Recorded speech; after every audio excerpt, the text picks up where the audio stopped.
Keçən bəhsimizdə demişdik ki, imamətlə bağlı dəlillərimizi Quran-ı Kərimin ayəsindən göstərəcəyik.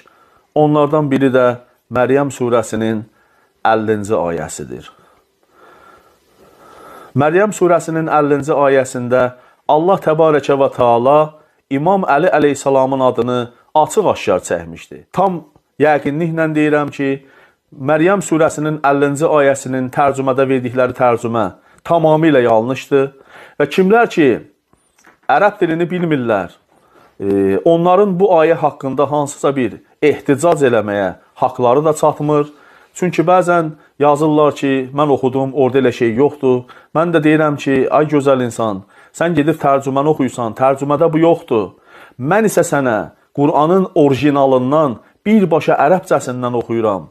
Əgər ərəbcəsini bilən varsa da, mənim nə dediyimi inşallah onlar tamamilə anlayacaqlar. İbrahim onları və onların Allahdan başqa yalvardıqlarını tərk etdiyi zaman biz ona İshakı və Yaqubu bəxş etdik. Biz onların hər ikisini peyğəmbər etdik. Biz onlara öz mərhəmətimizdən əta etdik və gələcək nəsillər həmişə yada salsın deyə onlara yaxşı ad qismət elədik.